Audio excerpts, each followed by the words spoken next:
ಇನ್ನು ಬಿಪಿಎಲ್ ಮತ್ತು ಎಪಿಎಲ್ ರದ್ದಾಂತದ ವಿಚಾರಕ್ಕೆ ಬರೋಣ. ಬಿಪಿಎಲ್ ಕಾರ್ಡ್ನಿಂದ ಅವ್ರನ್ನೆಲ್ಲ ಎಪಿಎಲ್ಗೆ ತಂದಿಡ್ತಾ ಇದ್ದಾರೆ. ಈ ನಿಟ್ಟಿನಲ್ಲಿ ಹಲವು ಆಕ್ರೋಶಗಳು ವ್ಯಕ್ತವಾಗ್ತಾ ಇದೆ. ಮುಖ್ಯಮಂತ್ರಿ ಸಿದ್ದರಾಮಯ್ಯನವರಿಗೆ ಮತ್ತೆ ಅದಕ್ಕೆ ಸ್ಪಷ್ಟನೆಯನ್ನ ಕೊಟ್ಟಿದ್ದಾರೆ. ಯಾವುದೇ ಕಾರಣಕ್ಕೂ ಕೂಡ ಅರ್ಹರಿಗೆ ಬಿಪಿಎಲ್ ಕಾರ್ಡ್ ರದ್ದಾಗಲ್ಲ. ಹೆಸರು ಮಿಸ್ ಆಗಿದ್ರೆ ಅರ್ಜಿ ಹಾಕಿದ ತಕ್ಷಣವೇ ಸೇರಿಸ್ತೀವಿ ಅಂತ ಮುಖ್ಯಮಂತ್ರಿಗಳು ಹೇಳಿದ್ದಾರೆ. ಸರ್ಕಾರಿ ನೌಕರರು ತೆರಿಗೆ ಕಟ್ಟೋರ ಹೆಸರನ್ನ ತೆಗೆಯಬೇಕು. ವಿಪಕ್ಷಗಳು ಮೊಸರಲ್ಲಿ ಕಲ್ಲು ಹುಡುಕ್ತಾ ಇದ್ದಾರೆ ಅಂತ ಡಿಕೆ ಶಿವಕುಮಾರ್ ಕಿಡಿಕಾರಿದ್ದಾರೆ. ಅರ್ಹರು ಯಾರೂ ಕೂಡ ಹೆದರುವ ಅವಶ್ಯಕತೆ ಇಲ್ಲ. ಬಿಪಿಎಲ್ ಎಪಿಎಲ್ ಕಾರ್ಡ್ ರದ್ದಾಗಲ್ಲ ಅಂತ ಮುನಿಯಪ್ಪನವರು ಸ್ಪಷ್ಟನೆಯನ್ನ ಕೂಡ ಕೊಟ್ಟಿದ್ದಾರೆ. ಬಿಪಿಎಲ್ ಕಾರ್ಡ್ ಎಲ್ಲ ರದ್ದು ಮಾಡಿಬಿಡ್ತಾರೆ, ನಾವು ರದ್ದು ಮಾಡ್ತೀವ? ನಾನು ಮುನಿಯಪ್ಪನವ್ರಿಗೆ ಹೇಳಿದ್ದೀನಿ, ನಾನು ಯಾವುದೇ ಕಾರಣಕ್ಕೆ ಅರ್ಹ ಬಿಪಿಎಲ್ ಕಾರ್ಡ್ ಹೋಲ್ಡರು ಒಬ್ರು ತಪ್ಪಿಸ್ಕೋಬಾರದು, ಅವರೆಲ್ಲರಿಗೂ ಕೊಡಬೇಕು ಅಂತಿಲ್ಲ. ಒಂದ್ ವೇಳೆ ಒಬ್ರು ಇಬ್ರು ಅನರ್ಹರು ಸೇರ್ಕೊಂಡ್ರು ಪರವಾಗಿಲ್ಲ, ಅರ್ಹರು ಮಾತ್ರ ಹೊರಗಡೆ ಇರಬಾರ್ದು, ಬಿಟ್ಟೋಗ್ಬಾರ್ದು. ಒಬ್ರು ಇಬ್ರು ಎಪಿಎಲ್ನವರು ಬಿಪಿಎಲ್ ಕೆಳಗಡೆ ಇದ್ರು ಪರವಾಗಿಲ್ಲ, ಆದರೆ ಬಿಪಿಎಲ್ನವರು ಮಾತ್ರ ಒಬ್ರು ಬಿಟ್ಟು ಹೋಗ್ಬಾರದು. ಒಂದು ವೇಳೆ ನಾನು ಹೇಳ್ತೀನಿ, ಯಾರಾದ್ರೂ ಬಿಪಿಎಲ್ನವರು ಇದ್ರೆ ಅವರು ಮತ್ತೆ ಅರ್ಜಿ ಕೊಟ್ಟರೆ ಅದನ್ನ ನಾವು ಕನ್ಸಿಡರ್ ಮಾಡಿ ಅವ್ರನ್ನ ಬಿಪಿಎಲ್ ಕೊಡ್ಲಿಕ್ಕೆ ಅಕ್ಕಿ ಕೊಡ್ತಕ್ಕಂಥ ಕೆಲಸ. ಕೆಲವು ಸಂದರ್ಭದಲ್ಲಿ ಕೆಲವು ಸರ್ಕಾರಿ ನೌಕರಿದ್ದಾರೆ, ಅನುಕೂಲಸ್ಥರಿದ್ದಾರೆ, ಅವ್ರಿಗೆಲ್ಲ ಸಿಗ್ತಾ ಇದೆ. ಅದನ್ನೆಲ್ಲ ಲಿಸ್ಟು ನಮಗೆ ಮೊದಲಿಂದನೂ ಕೂಡ ಅದನ್ನೆಲ್ಲ ಸರ್ವೆ ಮಾಡಿ ಇಟ್ಟಿದ್ದು. ಇವತ್ತು ಹೇಳ್ತಾ ಇದ್ದೀವಿ, ಯಾರ್ಯಾರು ಬಡವರಿದ್ದಾರೆ, ಕೆಲವರು ಒಂದೊಂದು, ಈಗ ನಮ್ಮ ರಾಜ್ಯ ಅತಿ ಹೆಚ್ಚು ಅನುಕೂಲ ಇದೆ.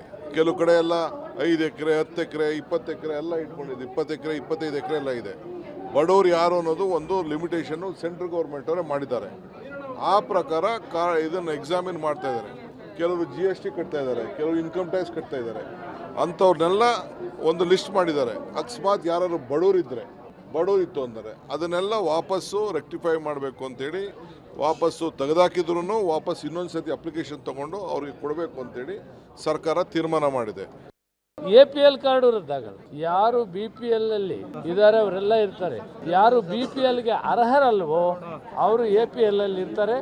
ಯಾವುದು ಕಾರ್ಡು ರದ್ದು ಮಾಡೋದಿಲ್ಲ. ಸರ್ಕಾರಿ ಕೆಲಸ ಇರೋರು, ಇನ್ಕಮ್ ಟ್ಯಾಕ್ಸ್ ಇರೋರು, ಎಲ್ಲರೂ ಕೂಡ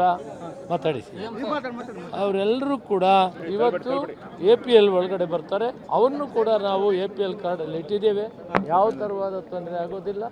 ಒಂದು ವೇಳೆ ಯಾರಾದರೂ ಬಿಪಿಎಲ್ ಕಾರ್ಡ್ ಅಲ್ಲಿ ಬಿಟ್ಟೋಗಿದ್ರೆ ಅವರ ತಕ್ಷಣ ನಾವು ನಮ್ಮ ಅಧಿಕಾರಿಗಳಿಗೆ ಅವರಿಗೆ ಬಿಪಿಎಲ್ಗೆ ಸೇರಿಸಿ ಅವರಿಗೆ ಸೌಲಭ್ಯವನ್ನು ಕೊಡುವಂಥದ್ದು ಮಾಡ್ತೀವಿ.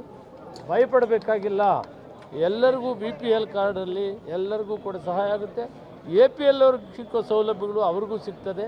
ಯಾವ ಕಾರ್ಡು ರದ್ದು ಮಾಡೋದಿಲ್ಲ. ನನ್ನ ಸಹೋದ್ಯೋಗಿ ಈಗ ಪೊಲಿಟಿಕಲ್ ಬ್ಯೂರೋಯಿಂದ ಸುಖೇಶ್ ನನ್ನ ಸಂಪರ್ಕಕ್ಕೆ ಸಿಗ್ತಾ ಇದ್ದಾರೆ. ಸುಖೇಶ್, ರಾಜ್ಯ ಸರ್ಕಾರ ಇಡ್ತಾ ಇರುವಂಥ ಈ ಹೆಜ್ಜೆ ಏನಿದೆ, ಇದ್ರ ಬಗ್ಗೆ ಎಲ್ಲರೂ ಕೂಡ ಪ್ರಶಂಸೆಯನ್ನು ಮಾಡ್ತಾ ಇದ್ದಾರೆ.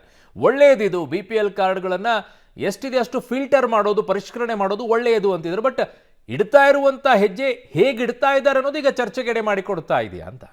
ಅರುಣ್, ಒಂದು ಸ್ಪಷ್ಟ, ಈಗಾಗಲೇ ಈ ವಿಚಾರದಲ್ಲಿ ಸಾಕಷ್ಟು ಗೊಂದಲಗಳಾಗಿದೆ ಮತ್ತು ಎಲ್ಲೋ ಒಂದು ಕಡೆ ಗ್ಯಾರಂಟಿ ಪರಿಷ್ಕರಣೆಗಾಗಿ ಬಿಪಿಎಲ್ ಕಾರ್ಡನ್ನು ಪರಿಷ್ಕರಣೆಗೆ ಮುಂದಾಗಿದ್ದಾರೆ ಅನ್ನುವಂಥ ಆರೋಪ, ಜೊತೆಗೆ ಕೆಲವು ವ್ಯಾಪ್ತಿಯಿಂದ ಹೊರಗಿಡುವ ಪ್ರಯತ್ನ ಮಾಡ್ಬೋದು ಗ್ಯಾರಂಟಿಯಲ್ಲಿ ಅನ್ನುವಂಥದ್ದು, ಹೀಗೆ ಸಾಕಷ್ಟು ಆರೋಪಗಳು ಕೇಳಿಬಂದಿತ್ತು.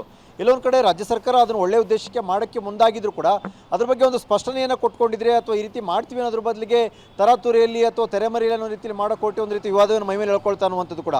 ಆದರೆ ಈಗ ಅದ್ರ ಬಗ್ಗೆ ಒಂದು ಸ್ಪಷ್ಟನೆಯನ್ನು ಕೊಡ್ತಾ ಇದ್ದಾರೆ. ಇರುವಂಥ ಬಿಪಿಎಲ್ ಕಾರ್ಡ್ದಾರರಲ್ಲಿ ಸುಮಾರು 20% ರಿಂದ 25% ಬೋಗಸ್ ಬಿಪಿಎಲ್ ಅಂದರೆ ಎಪಿಎಲ್ಗೆ ಅರ್ಹರಿರುವಂಥವ್ರು ಬಿಪಿಎಲ್ನೇ ತೆಗೆದುಕೊಳ್ತಾ ಇದ್ದಾರೆ. ಅದನ್ನು ಸರಿಪಡಿಸ್ತೀವಿ ಅನ್ನುವಂಥದ್ದು ಸರ್ಕಾರದ ವಾದ. ಖಂಡಿತ ಹಾಗೇನಾಗಿದ್ದರೂ ಬಿಪಿಎಲ್ಗೆ ಅರ್ಹರಲ್ಲದೆಯೂ ಬಿಪಿಎಲ್ ಕಾರ್ಡನ್ನು ಬಳಸ್ತಾ ಇದ್ದರೆ ಖಂಡಿತ ಅಂಥವ್ರನ್ನ ಅದರಿಂದ ಹೊರಗೆ ಇಡಲೇಬೇಕು. ಆರ್ಥಿಕವಾಗಿ ಸಶಕ್ತರಾಗಿದ್ದು ಕೂಡ ಈ ಸೌಕರ್ಯವನ್ನು ಪಡಿಬಾರ್ದು. ಆದರೆ ಎಪಿಎಲ್ ಕಾರ್ಡನ್ನು ಕೂಡ ನಾವೇನು ರದ್ದು ಮಾಡಲ್ಲ, ಬಿಪಿಎಲ್ಲಿಂದ ಅವ್ರು ತೆಗೆದ್ರೆ ಎಪಿಎಲ್ಗೆ ಬರ್ತಾರೆ ಅನ್ನುವಂಥದ್ದು ಒಂದು ಸ್ಪಷ್ಟನೆಯನ್ನು ಸರ್ಕಾರ ಕೊಡ್ಬೋದಿತ್ತು. ಅದನ್ನು ಇಲ್ಲದೆ ಏಕಾಏಕಿ ನಿರ್ಧಾರ ಮಾಡ್ತು ಅನ್ನೋಂಥ ವಿಚಾರದಲ್ಲಿ ಸಾಕಷ್ಟು ಗೊಂದಲ ಆಗಿತ್ತು. ಜೊತೆಗೆ ಬಿಪಿಎಲ್ ಕಾರ್ಡ್ದಾರರ ಪೈಕಿ ಯಾರು ಅರ್ಹರಿದ್ದು ಅನ್ಎಕ್ಸ್ಪೆಕ್ಟೆಡ್ ಆಗಿ ರಿಮೂವ್ ಆದರೂ ಕೂಡ ಪುನಃ ಅವ್ರನ್ನ 15-20 ದಿನದೊಳಗೆ ಸೇರಿಸಲಿಕ್ಕೆ ಬೇಕಾದಂಥ ಸಿದ್ಧತೆಯನ್ನು ಕೂಡ ಮಾಡ್ತೀವಿ ಅನ್ನುವಂಥ ಭರವಸೆಯನ್ನು ಕೊಡ್ತಾ ಇದೆ. ಯಾವಾಗ ತೀರಾ ಡ್ಯಾಮೇಜ್ ಆಗುತ್ತೆ ಅನ್ನೋ ಹಂತಕ್ಕೆ ಬಂತು. ನಿನ್ನೆ ಸಚಿವರ ಸಭೆಯನ್ನು ನಡೆಸಿದ ನಂತರ ಮುಖ್ಯಮಂತ್ರಿಗಳು, ಇವತ್ತು ಮುಖ್ಯಮಂತ್ರಿಗಳು, ಉಪಮುಖ್ಯಮಂತ್ರಿಗಳು, ಸಚಿವರಾದಿಯಾಗಿ ಎಲ್ಲರೂ ಕೂಡ ಅದಕ್ಕೆ ಒಂದು ಸ್ಪಷ್ಟನೆಯನ್ನು, ಸಮರ್ಥನೆಯನ್ನು ಕೊಡಲಿಕ್ಕೆ ಮುಂದಾಗಿದ್ದಾರೆ. ಆ ಮೂಲಕವಾಗಿ ನಕಲಿ ಬಿಪಿಎಲ್ ಕಾರ್ಡ್ ಬಳಕೆ ಅಂದರೆ ಅನವಶ್ಯಕವಾಗಿ ತಮ್ಮ ಫೆಸಿಲಿಟೀಸನ್ನು ಪಡೆದಿದ್ದವ್ರನ್ನ ತೆಗೆದವ್ರನ್ನ ಎಪಿಎಲ್ ಕಾರ್ಡ್ಗೆ ಹಾಕ್ತೀವಿ ಅನ್ನುವಂಥ ಹೇಳಿಕೆಯನ್ನು ಕೂಡ ಕೊಡ್ತಾ ಇದ್ದಾರೆ. ಆದರೆ ಒಂದು 15-20 ದಿನದೊಳಗೆ ಇವೆಲ್ಲವನ್ನು ಸರಿಪಡಿಸ್ತೀವಿ ಅಂತ ನೋಡೋಣ. ಅಷ್ಟರೊಳಗಡೆ ಇದಾದರೆ ಎಲ್ಲವೂ ಸಹ, ಇಲ್ಲ ಅಂದರೆ ಬೇರೆ ಇನ್ಯಾವ ತಿರುವನ್ನು ಪಡೆಯುತ್ತೆ ಅನ್ನುವಂಥದ್ದು ಕೂಡ ಸಹಜವಾದ ಕುತೂಹಲ ಕೂಡ. ಅರುಣ್, ಓಕೆ ಸುಖೇಶ್, ನಿಮ್ಮೆಲ್ಲ ಮಾಹಿತಿಗೆ ಧನ್ಯವಾದಗಳು.